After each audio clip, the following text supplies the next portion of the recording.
आइए आज हम लोग देखते हैं ट्वेल्थ की फिज़िक्स।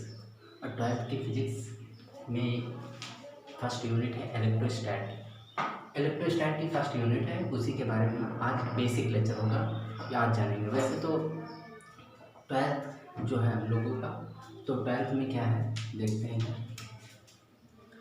ट्वेल्थ में बेसिकली है इलेक्ट्रोमैग्नेटिज्म पूरी ट्वेल्थ। तो जो फर्स्ट यूनिट है वो इलेक्ट्रोस्टैट है, मतलब इलेक्ट्रॉन के बारे में। फिर दूसरी जो है वो है मैग्नेटिज्म, मतलब मैग्नेट। और तीसरी है ऑप्टिक्स। तो ऑप्टिक्स में क्या है कि वो लाइट के बारे में है, प्रकाश के बारे में। और प्रकाश बेसिकली इलेक्ट्रोमैग्नेटिक वेव ही होती है। तो यहाँ पर 3 यूनिट तो इलेक्ट्रोमैग्नेटिज्म से ही आ गई है। इसका मतलब ट्वेल्थ का मेजर पोर्शन हमारा इलेक्ट्रोमैग्नेटिज्म से है। और चौथी यूनिट है आपकी मॉडर्न फिजिक्स। मॉडर्न फिजिक्स का एक अपना ही रोल है, बहुत इम्पोर्टेंट है, बहुत ही ज़्यादा जानने योग्य। लेकिन फिलहाल अब हम लोग तो आपको बता दिया जाए छोटा छोटा कि इलेक्ट्रो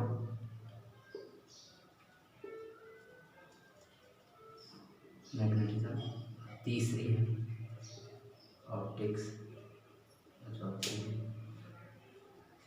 मॉडर्न। तो ये 4 यूनिट है। तो आज हम लोग पहली यूनिट पढ़ने जा रहे हैं इलेक्ट्रोस्टैट की।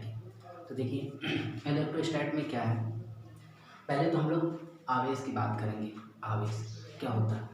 आवेश का बेसिकली आवेश है क्या, तो इसके बारे में सबसे पहले देखा था यूनानी दार्शनिक थेल्स ने। यूनान के एक दार्शनिक थे, मतलब फिलोसफर। उन्होंने क्या किया था कि दो चीज़ों को आपस में रगड़ा था, जब रब किया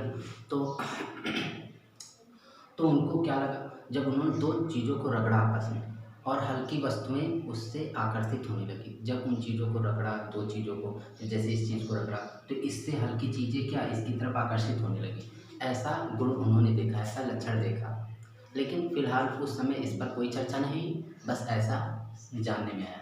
फिर दूसरी बार गिलबर्ट ने 1600 वर्ष पूर्व ऐसा फिर उन्होंने भी देखा, लेकिन इस पर ज़्यादा चर्चा नहीं। उसके बाद फिर क्या हुआ कि ये इसके बारे में आगे शोध होते रहे। फिर देखिए अमेरिकन साइंटिस्ट फ्रैंकलिन 1750 में उन्होंने इस सब के बारे में और जानकारी ली।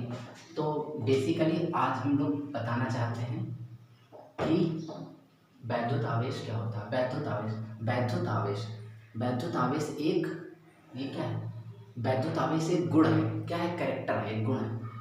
अनेक पदार्थ जैसे कि कांच, आपनूस, गंधक, लाख आदि के रगड़े जाने पर हल्की वस्तुएं रेशम आदि ऊन को अपनी ओर आकर्षित करने लगते हैं। आकर्षण का गुण आ जाने के कारण पदार्थ आवेशित, मतलब चार्ज हो जाता है या वैद्युत में इलेक्ट्रीफाई हो जाता है। देखिए ध्यान से, रगड़े जाने पर आकर्षण का गुण जो किसी को अपनी अट्रैक्शन का जो कैरेक्टर है, वही कैरेक्टर ही क्या कहलाता है? आवेश। लेकिन यहाँ पर वैद्युत आवेश कहा गया है। तो आवेश तो ये हो गया वैद्युत, मतलब इसमें वो जो आवेशित है उसको बेसिकली क्या कह देते हैं? इलेक्ट्रीफाइड हो गया, या चार्ज कहो या इलेक्ट्रीफाइड कह दो। चार्ज कहिए मतलब आवेशित हो गया, या वैद्युत आवेशित हो गया, दोनों का मतलब एक ही। अब देखते हैं तो आवेश क्या है। आवेश एक गुण है जो दो चीज़ों को रगड़ने पर उत्पन्न होता है और हल्की वस्तुओं को अपनी ओर आकर्षित करने लगता है। चार्ज एक गुण है जो दो चीज़ों को रगड़ने पर उत्पन्न होता है और हल्की वस्तुओं को, चीज़ों को अपनी ओर आकर्षित करने लगता है। ठीक, अब देखिए हाँ, चार्ज। तो अब हम ये बताएंगे कि ये चार्ज कैसे आ गया है, ये कैसे दूसरी हल्की वस्तुओं को आकर्षित करने लगा। तो इसके लिए हम लोग आते हैं एटम के ऊपर, कि दो वस्तुओं को रगड़ने पर उस पर चार्ज की प्रॉपर्टी आ जाती है, आवेशित हो जाता है, जो हल्की वस्तुओं को अपनी ओर आकर्षित करने लगता है। ये कैसे? आइए देखते हैं। तो यहीं पर देख लेते हैं।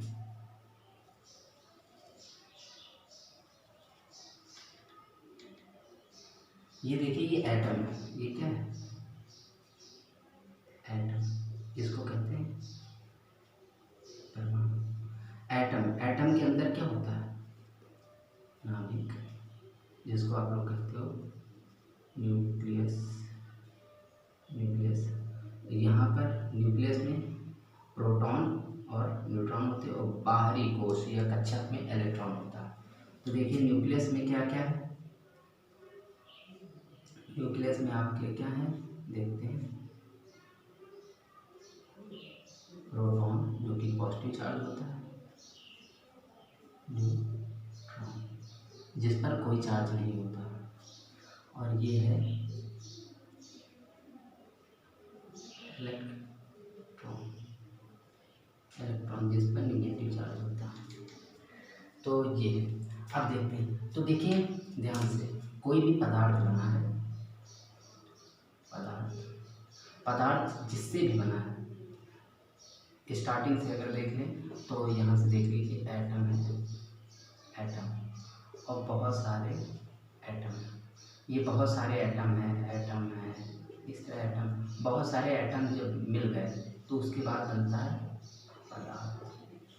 तो दो ही पदार्थों को हमें रगड़ना है, ये एक पदार्थ हो गया और एक और पदार्थ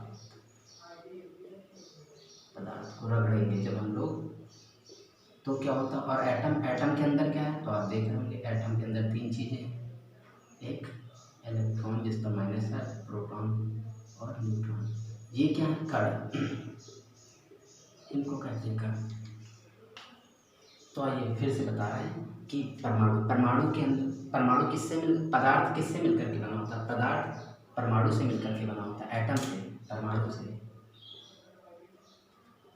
पदार्थ परमाणु से मिलकर के बना होता है, परमाणु कणों से मिलकर के बने होते हैं, कणों से मिलकर के बने होते हैं, कणों से मिलकर, कण कौन कौन से कण हैं, इलेक्ट्रॉन, प्रोटॉन और न्यूट्रॉन।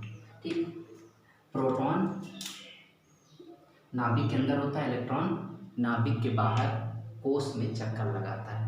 तो ये बात, तो देखिए हर पदार्थ में इलेक्ट्रॉन प्रोटॉन है, इलेक्ट्रॉन प्रोटॉन है, सभी पदार्थों में इलेक्ट्रॉन प्रोटॉन है। और जब हम उन दोनों पदार्थों को रगड़ते हैं तो इलेक्ट्रॉन का स्थानांतरण हो जाता है, ट्रांसमिशन हो जाता है, चला जाता है, जिसके कारण क्या होता है कि ये वस्तु, जो भी वस्तु है वो आवेशित हो जाती है। आवेशित का मतलब उस पर आकर्षण का गुण आ जाता है।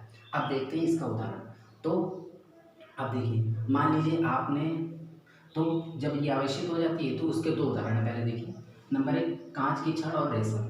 अगर हम कांच की छड़ को रेशम के साथ रगड़ देते हैं, अगर हम कांच की छड़ को रेशम के साथ रगड़ देते हैं तो कांच की छड़ से इलेक्ट्रॉन निकल के रेशम में चले जाते हैं। तो कांच की छड़ क्या हो जाती है, धनावेशित हो जाती है, और रेशम ऋणावेशित हो जाती है। देखिए कैसे, कांच की छड़ है, रगड़ा रेशम के साथ, तो कांच की छड़ धनावेशित हो गई। इसका मतलब एक कांच की छड़ है तो ये पदार्थ है, ठीक। और पदार्थ में क्या होता है कि पदार्थ एटम से, परमाणु से मिलकर के बना होता है, तो पदार्थ में दोनों ही होते हैं, इलेक्ट्रॉन प्रोटॉन दोनों ही। और आपको बता दें कि ये है परमाणु, परमाणु क्या होता है, उदासीन। उदासीन का मतलब जितने प्रोटॉन होंगे उतने ही इलेक्ट्रॉन होंगे, ताकि उस पर कोई चार्ज नहीं होगा, तभी तो उदासीन होगा, जब कोई चार्ज नहीं होगा। फिर जब कांच की छड़ है, इसका मतलब कोई पदार्थ है वो उदासीन है क्योंकि परमाणु से मिलकर के। लेकिन जब ऊन के साथ हम इसको रगड़ेंगे तो क्या होगा कि इसके इलेक्ट्रॉन निकल करके रेशम में चले जाएंगे, तो ये इस पर धनावेशित बचेगा। भाई अगर इलेक्ट्रॉन निकल गए तो केवल प्रोटॉन ही बचा, मतलब ये धनावेशित हो गई। और इलेक्ट्रॉन उस पर चले गए तो उसमें इलेक्ट्रॉन ज़्यादा हो गए, क्योंकि वो भी ऊन है तो कोई वस्तु है, उस पर इलेक्ट्रॉन ज़्यादा हो गए। तो ये कांच की छड़ धनावेशित हो जाती है और ऊन या रेशम क्या हो जाती है, ऋणावेशित। अच्छा, ये हल्की वस्तु है इसकी तुलना में, तो ये क्या होगी, इसकी तरफ आकर्षित होगी। अब दूसरा एग्जांपल है बिल्ली की खाल और आबनूस का। तो देखिए, बिल्ली की खाल और आबनूस की छड़, आबनूस की छड़ है। अब बिल्ली की खाल से जब हम लोग रगड़ेंगे तो बिल्ली की खाल से क्या हो गया, इलेक्ट्रॉन निकल गए, आबनूस पर चले गए, इससे इलेक्ट्रॉन निकल गए। तो देखिए, ये कोई भी चीज़ जो हम लोग देते हैं पूरे ब्रह्मांड में, कोई भी चीज़ जो हम देख सकते हैं वो परमाणु से मिलकर के बनी होती है, एटम से मिलकर के बनी होती है। और एटम किससे मिलकर के बना होता है, एटम कणों से मिलकर के बना होता है। कितने प्रकार के कण हैं एटम के अंदर, 3 तरीके के। पहला है प्रोटॉन, और दूसरा है न्यूट्रॉन, और तीसरा इलेक्ट्रॉन। तो न्यूट्रॉन, जो प्रोटॉन है उस पर पॉजिटिव चार्ज धनावेशित होता है, धन आवेश होता है, ठीक। और जो न्यूट्रॉन है दूसरा, उस पर कोई चार्ज नहीं होता, शून्य होता है। और जो इलेक्ट्रॉन उस पर निगेटिव चार्ज। तो हमारा जो एटम है वो उदासीन होता है। उदासीन का मतलब ना तो उस पर धनावेश होता ना ही ऋणावेश। क्यों, क्योंकि दोनों बराबर होते हैं। जितने प्रोटॉन है उतने ही इलेक्ट्रॉन है, तो बराबर रहता, बाहर से नहीं दिखता कि आवेश है। लेकिन जब हम पदार्थ से बनी कोई भी चीज़, मतलब पदार्थ परमाणु से मिलकर के बना होता है, तो किसी भी पदार्थ को जब हम रगड़ते हैं तो उसके अंदर के जो परमाणु हैं, परमाणु के अंदर जो कण होते हैं इलेक्ट्रॉन प्रोटॉन, तो उसमें से इलेक्ट्रॉन का स्थानांतरण हो जाता है। जैसे बिल्ली की खाल किसी एटम परमाणु से मिलकर के बनी होती पदार्थ ही है एक तरीके, तो इससे इलेक्ट्रॉन निकल गए।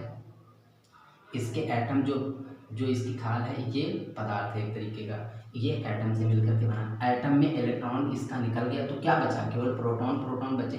तो बिल्ली क्या हो गई, धनावेशित, और आपनोस क्या हो गया, ऋणावेशित हो गया। तो ये, तो आज के लेक्चर में हमारा बेसिक मतलब ये था।